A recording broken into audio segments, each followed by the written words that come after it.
Le 21 août 1972, nous appareillons de Papeete. Le 23 août, nous sommes à Mururoa. Le 24 août au matin, au sud de l'atoll, nous coulons le Hanap, un petit bâtiment auxiliaire désaffecté, un ravitailleur en eau douce. Il faut à notre artillerie pas moins de 127 obus de 100 mm, dont 31 au but, plus un tir de proximité au niveau de la flottaison, avec du 45 mm, pour qu'enfin l'eau pénètre dans les cales. Ensuite, le Hanap sombre très vite, les portes étanches des compartiments étant restées ouvertes. Le 26 août 1972, il est 6 heures quand nous arrivons au quai de Fareouté. À 8 heures ce même jour, nous appareillons avec à bord les familles locales et quelques rares familles légitimes. C'est la traditionnelle et joyeuse sortie annuelle des familles. Toujours le 26 août dans l'après-midi, le Doudar de la Grée est à Bora Bora. Cette île, d'une grande beauté, l'une des perles des îles sous le vent, est dominée par l'Ote Manu, sommet de 727 mètres. Au pied de ce mont basaltique s'étale une végétation dense, verdoyante et variée. Quelques ruisseaux descendent des hauteurs à la recherche de la côte, là où la terre s'efface pour céder sa place aux eaux transparentes et lisses du lagon. Des bouquets de cocotiers ceinturés de sable blanc semblent flotter sur cette surface liquide, richement colorée. Ce sont des motus, îlots coralliens souvent infestés de moustiques, hélas. Plus loin, une barrière de corail protège ce petit monde des eaux plus sombres et agitées du large. Un paradis que je retrouve avec un réel plaisir. La passe Tae Vanui, donnant accès au lagon, est la seule praticable pour l'ensemble des bâtiments. Débarquer ailleurs n'est réalisable qu'en baleinière ou peut-être encore en pirogue. L'île principale est très escarpée. Elle s'étend sur 8 km dans sa plus grande dimension et sur 5 en largeur. Une route encoraillée dessert quelques villages côtiers comme Vaitapé, le chef-lieu. La population îlienne compte environ 2000 âmes. Comme beaucoup d'îles des mers du Sud, Bora Bora a connu une présence militaire américaine durant la guerre du Pacifique contre le Japon. En quittant ce paradis, les soldats de l'oncle Sam ont laissé un aérodrome modeste mais en état de fonctionner, sur le Motu Mouté, une rareté en Polynésie.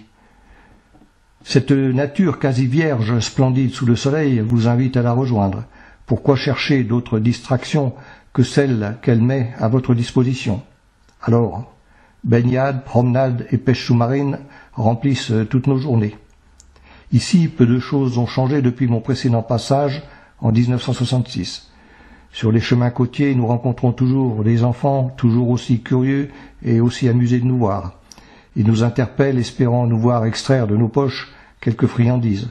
Quant aux adultes, tannés et vainés, ils cherchent à acquérir des articles en vente dans notre coopérative à bord. Des produits de première nécessité, moins coûteux que chez le Chinois, sinon des objets introuvables dans l'île. Nous leur indiquons alors les horaires des visites du bâtiment, car elles coïncident pour eux avec celles d'ouverture de notre coopérative. Un autre sujet récurrent dans toutes les îles visitées fait l'objet de bien des questions, le cinéma. On nous demande « Il y a cinéma ce soir ?» Nous répondons « Oui, cinéma, devant le bateau, quand le soleil est couché. » Et il joue quoi? Un western.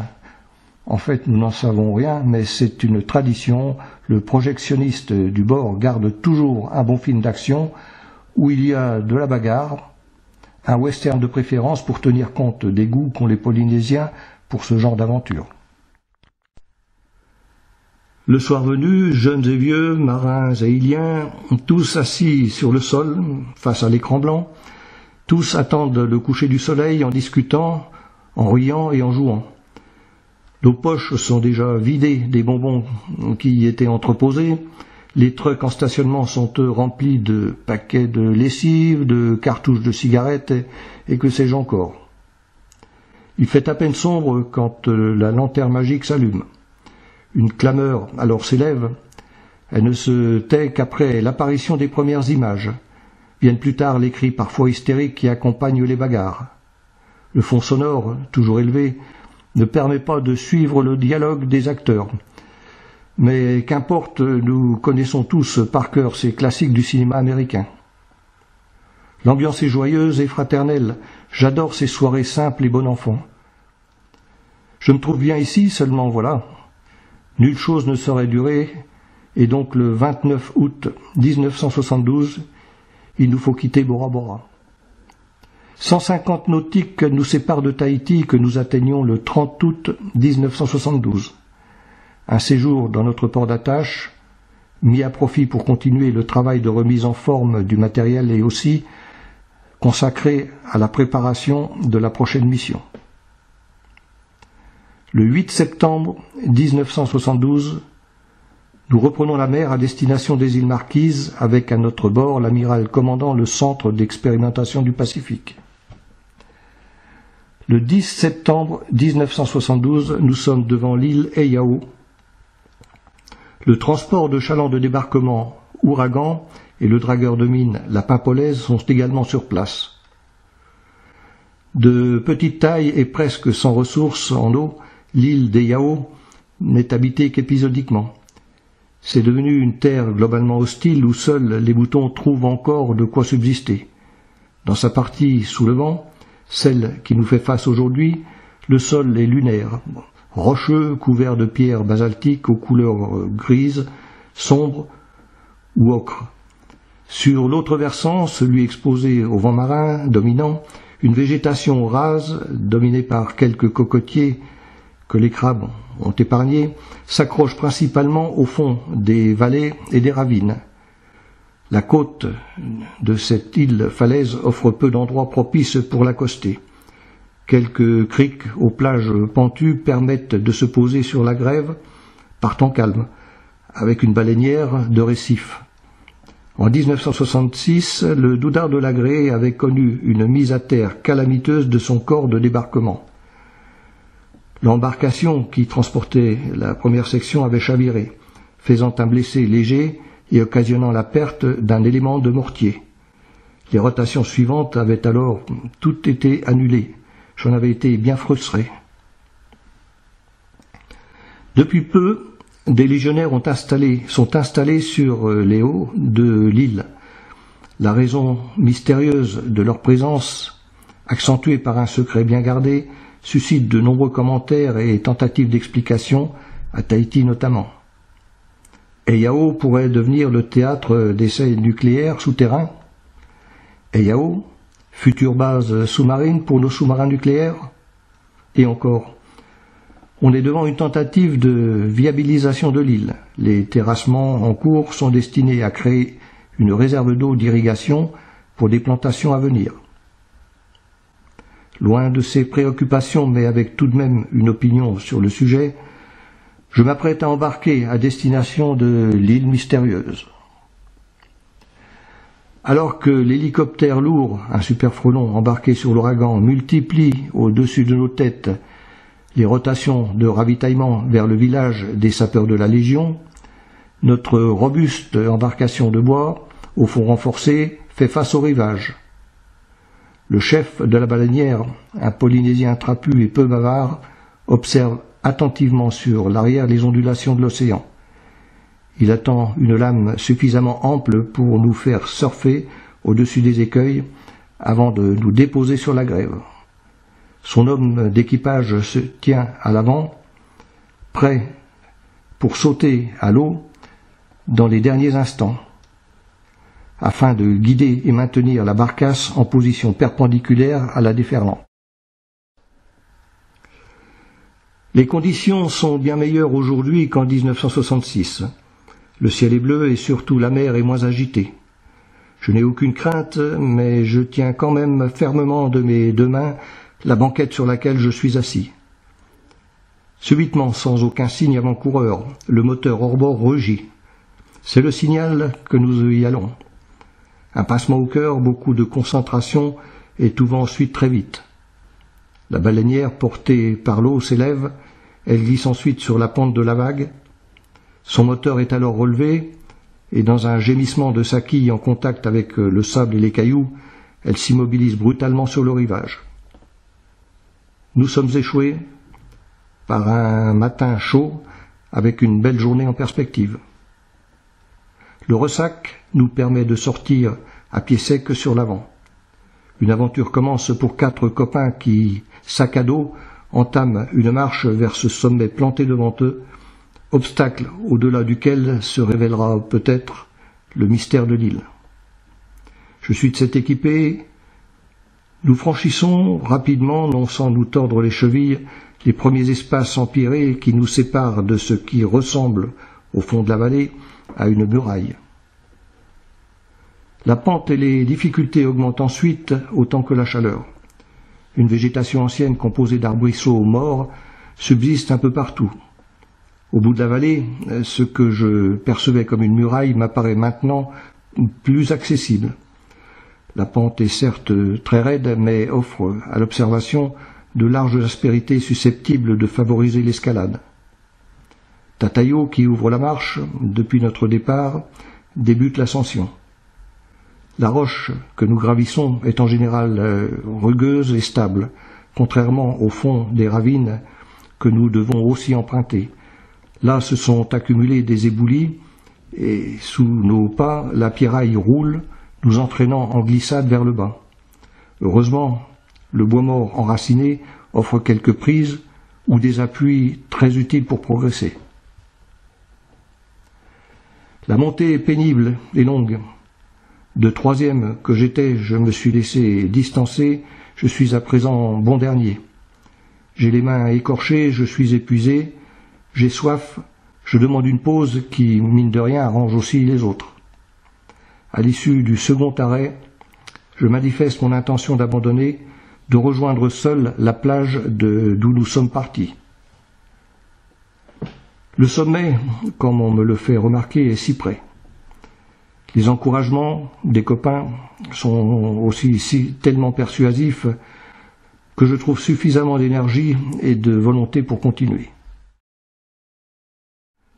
Progressivement, la pente s'adoucit au bout de la montée. Ce n'est pas vraiment un plateau qui s'étend à présent devant nous, tout au plus une surface doucement vallonnée, présentant quelques emplacements de verdure. Nous progressons vers la droite, peut-être vers l'ouest, sur une sorte de chemin irrégulier qui, à mon avis, n'est autre qu'un passage de moutons. Midi est largement dépassé quand nous décidons d'honorer le repas froid que le commis du bord nous a délivré.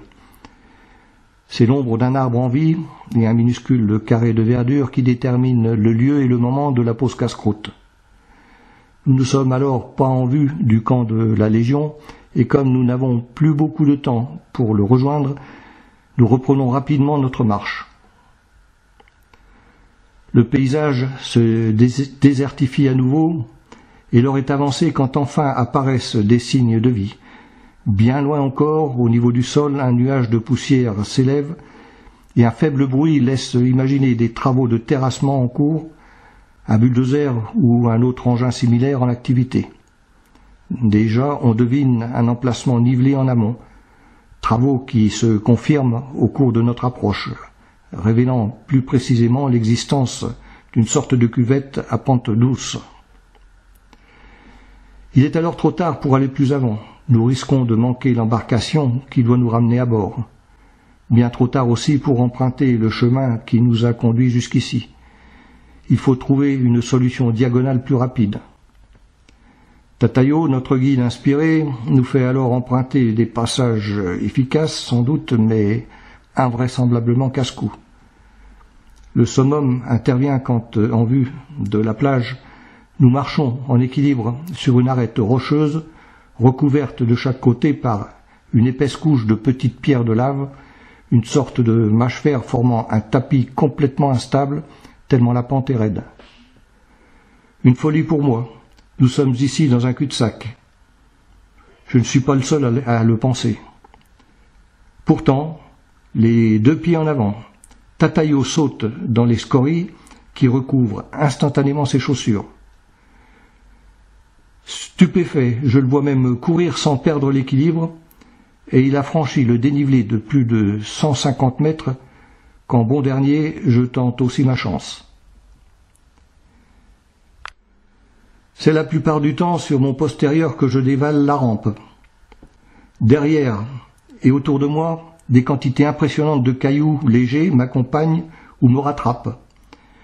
Je suis le seul à porter aujourd'hui un pantalon, les autres étant en short.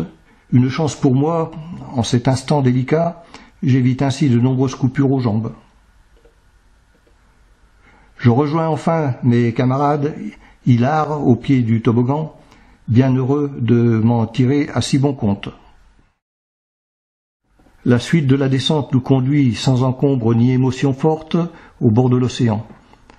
Nous sommes suffisamment en avance pour tremper nos pieds meurtris dans l'eau tiède en attendant la venue de l'embarcation. À peine sur place et sans l'échouer, la baleinière est retournée en position de départ. Nous nous hissons à bord, pieds nus, les chaussures autour du cou. C'est alors la bousculade pour échapper aux places de l'avant, là où la douche salée est assurée, au moment où l'étrave affronte les vagues déferlant sur le rivage. À bord, une fois douché, changé, désaltéré, j'analyse les événements de cette difficile mais enthousiasmante journée. Je suis fier d'être allé au bout de la randonnée, même si ça n'a pas toujours été glorieux. L'île conserve son mystère, je reste donc sur des convictions et des interprétations personnelles, à savoir, ce sont bien des recherches géologiques qui animent cet endroit inhabité des Marquises, et leur but logique serait l'utilisation du site pour des essais nucléaires souterrains. La supposée cuvette observée aujourd'hui pourrait être un élément d'une future base-vie, une retenue d'eau pluviale peut-être, sinon quoi d'autre. Le 11 septembre 1972, en soirée, le Doudard de l'Agrée quitte les abords d'Eyao.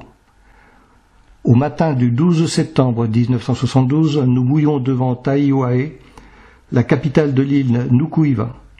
Il y a déjà 6 ans et plus, je découvrais enthousiasmé ce chef-lieu de l'archipel des îles Marquises. J'organise mon retour en tenant compte des expériences passées. J'écarte l'idée de louer un cheval comme en 1966. J'avais alors monté un sauvageon qui n'en faisait qu'à sa tête.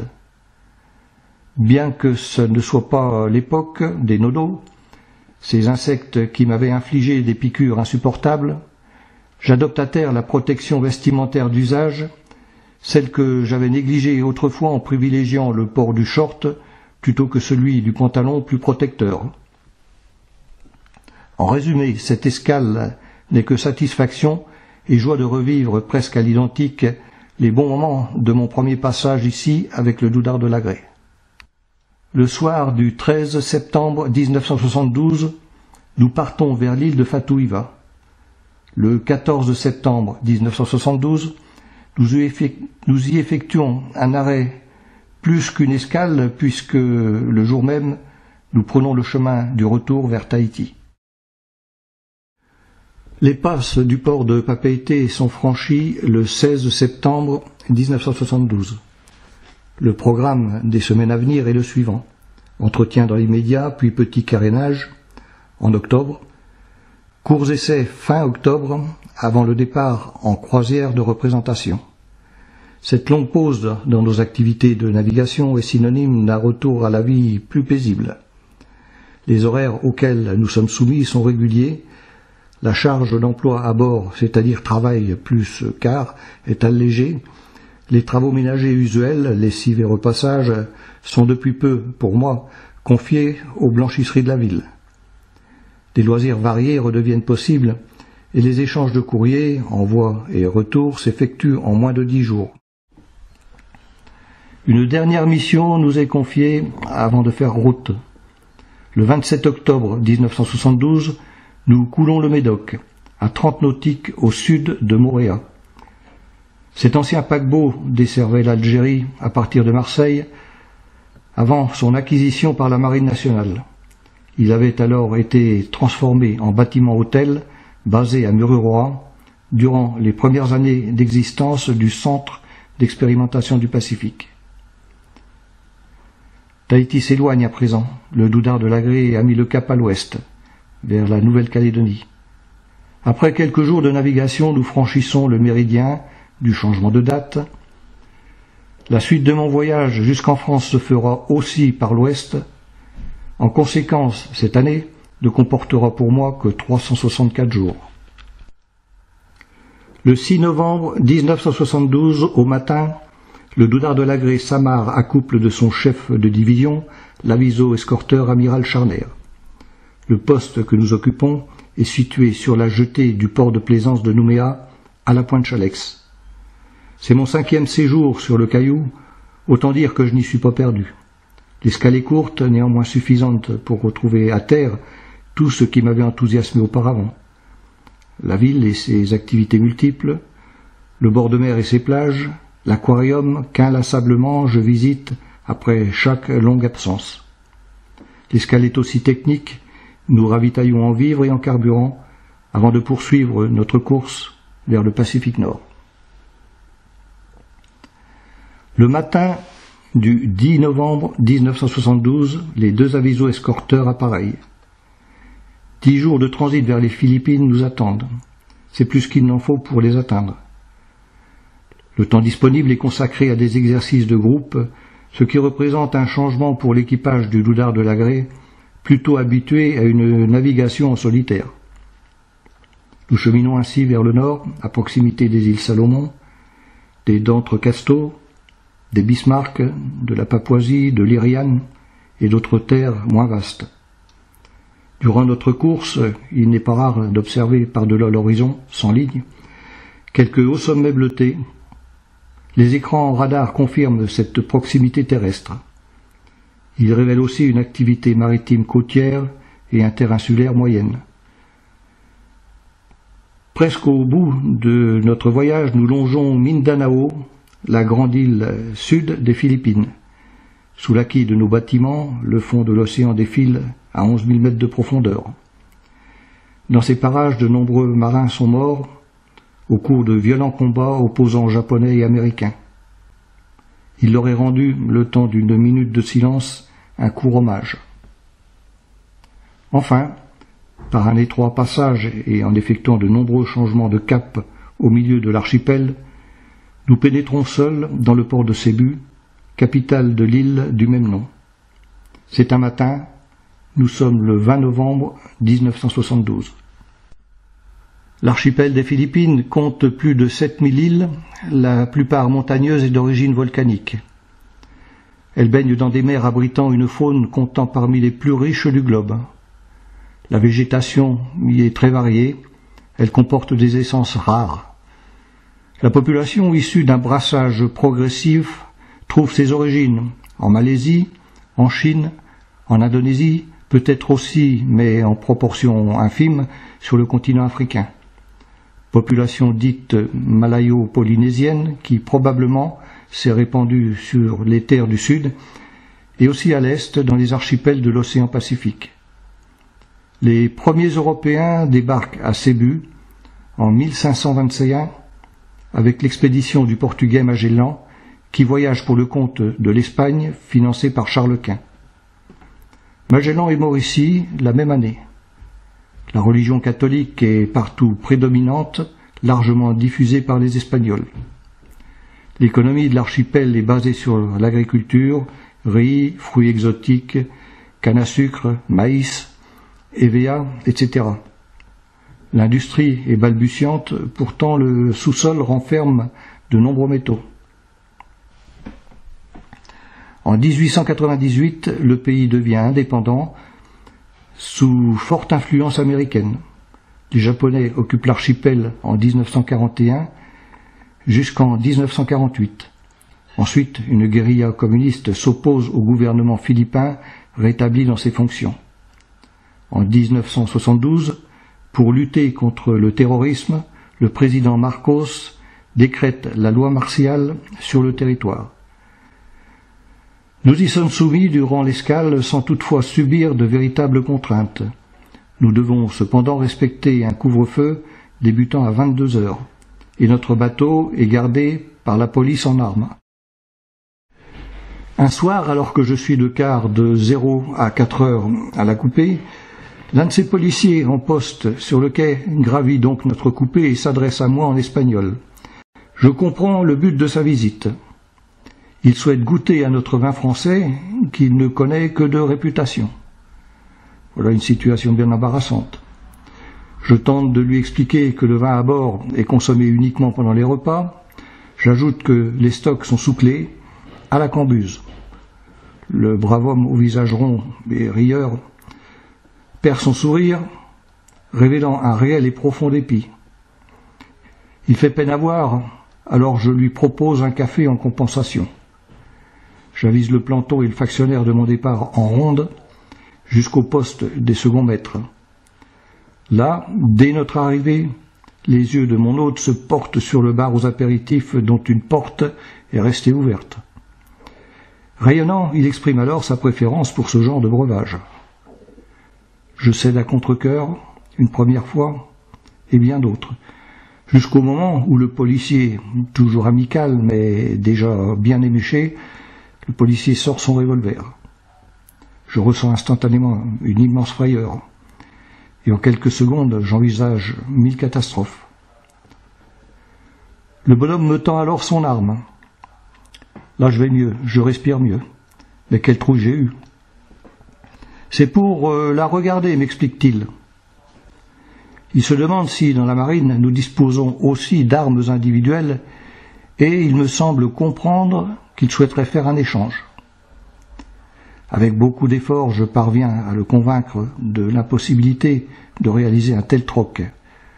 En dehors de missions spécifiques comme la garde à la coupée, personne à bord ne circule avec une arme. Il nous est aussi impossible d'en acquérir une à titre personnel, ce qui n'est pas le cas pour lui, si je comprends bien. Je tente de lui retourner le Smith & Wesson, la barillet, une belle arme en finition chromée et crosse de bois clair. Le policier refuse cette restitution en me demandant d'accepter l'objet en contrepartie des consommations offertes et du bon moment qu'il a passé à bord. Là aussi, il me faut diplomatiquement expliquer qu'en acceptant, je m'expose à de graves sanctions dès mon retour en France si la douane découvre l'arme dans mes bagages. Finalement, c'est avec son Smith & Wesson que le sympathique mais encombrant policier retrouve, non sans mon aide, le chemin de la coupée. Il descend titubant, sous les yeux amusés de ses collègues restés en faction sur le quai. Me voilà tiré d'affaire, et à bon compte. Au petit matin, après une courte nuit de sommeil, je suis paré à entamer une grande journée découverte. Utilisant les informations diffusées par la feuille de service et surtout en profitant de l'expérience des premiers permissionnaires, notre petit groupe de copains se fait conduire prioritairement en taxi chez un courtier négociant international en coquillage. Hier, j'ai pu admirer des exemplaires de ces merveilles ramenés à bord par nos marins. La traversée de la ville ne révèle rien de très enthousiasmant. Les immeubles n'ont aucun cachet, de nombreux commerces et des boutiques semblent n'offrir que le nécessaire à la vie courante. Je ne relève que peu de choses attractives pour des touristes. Les trottoirs et les chaussées sont mal entretenus. Dans cet environnement, la seule curiosité réside en ces camionnettes aménagées pour le transport en commun, très décorées de motifs multicolores. Au bout de sa course, notre chauffeur nous dépose et attend devant l'entreprise Luvis Minda Sea Shell Product. Une forte odeur nous accueille. Ça sent la mer et aussi la chair en décomposition. Sur le côté gauche de l'établissement, dans une cour de terre battue, des femmes de tous âges nettoient fébrilement à la brosse des coquilles à peine vidées. Nous sommes déjà nombreux sur place. C'est un peu la course pour acquérir les plus beaux spécimens, ici ou dans le magasin d'exposition. Les prix sont attractifs, cependant je dépense très vite toute mon allocation en devises. Dans ma collection, composée uniquement de gastéropodes, il y a maintenant des espèces communes, très jolies, et d'autres pièces peu communes du fait de leur taille, de leur semi-rareté, de leur bon état avec opercule, et aussi de leur coloration inhabituelle. J'ai aussi et surtout une coquille senestre qui serait très rare si ce n'était un coquillage d'eau douce réputé pour développer ce genre de fantaisie. Contrairement aux autres, il s'enroule de la pointe à l'ouverture en tournant à gauche. Chaque élément acheté ici est identifié par une étiquette manuscrite mentionnant son nom latin ainsi que celui du biologiste auteur de la découverte. Les poches vides et les bras chargés, nous rejoignons le taxi puis notre bateau. Nos précieux achats déposés à bord, nous poursuivons notre visite de Cebu avec, entre autres objectifs, celui d'acquérir de nouvelles devises. Le lendemain, je participe à une excursion limitée à la ville et à ses alentours. Je découvre ainsi le monument érigé en l'honneur de Magellan, quelques paysages intéressants et des combats de coqs organisés principalement pour nous. Assis sur des gradins, en compagnie de Philippins, nous sommes fortement incités à parier sur les malheureux champions emplumés qui s'entredéchirent en contrebas, sur une piste circulaire grillagée. Les dresseurs excitent les volailles équipées d'un ergot métallique tranchant avant de les lâcher pour un bref et sanglant affrontement. Je ne trouve rien de passionnant dans ces rencontres dont sont pourtant friands les Philippins. Le dernier jour de l'escale, le 24 novembre 1972, nous ne disposons que de quelques heures en matinée pour descendre à terre. Didier Voisin me fait part de l'intention qu'il a de visiter un temple asiatique, réputé ici pour la beauté du site qu'il occupe. Il me convainc de le suivre, alors à peine le temps de se changer. Nous mettons nos tenues blanches de sortie, nous sautons dans l'un des taxis stationnés en bas de la coupée.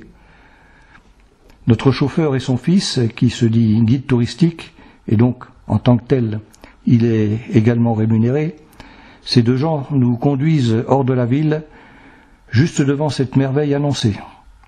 L'édifice qui s'offre à nos yeux est, il est vrai, plutôt joli. Sur fond montagneux, des bâtiments occupent une colline pyramidale, donnant à l'ensemble des allures de Mont-Saint-Michel. Sur place se dévoile un complexe pittoresque constitué de pagodes, d'habitations diverses, de chemins, d'escaliers, de terrasses, de bassins fleuris, de lieux de repos abrités. C'est un endroit paisible, destiné au culte, bien sûr, mais aussi à la promenade, au recueillement. Il y a de nombreux badauds, des promeneurs qui apparemment viennent uniquement pour se détendre. Peu de gens sont en dévotion. Du sommet, la vue sur Cebu, la mer, les environs, est assez belle. À cet endroit, nous faisons la connaissance d'une famille philippine très sympathique. À la demande des parents, nous prenons quelques photos de leur petit groupe, comme d'ailleurs nous l'avons fait auparavant avec le chauffeur de taxi et son fils, le guide. Le temps passe ainsi très vite et c'est en urgence que nous demandons à rentrer à bord. La voiture, conduite de main de maître, fait des prodiges dans la circulation dense et un peu anarchique de la ville. Toutefois, c'est avec un léger retard que nous franchissons bon dernier la coupée du Loudard de l'Agré. Après l'appareillage, nous retrouvons les mers intérieures fermées de l'archipel, puis les eaux libres, à l'ouest, en mer de Sulu. Cap est mis ensuite sur Hong Kong, notre prochaine escale. Naviguant vers le continent asiatique, à l'ouest de la grande île de Luçon, nous sommes survolés à haute altitude par des bombardiers américains. En route certainement vers le Nord-Vietnam, ils vont y déverser leurs bombes. Les traces qu'ils impriment dans le ciel, leur taille et leur grand nombre sont autant d'éléments amenant à conclure que ce sont des B-52 de l'Air Force.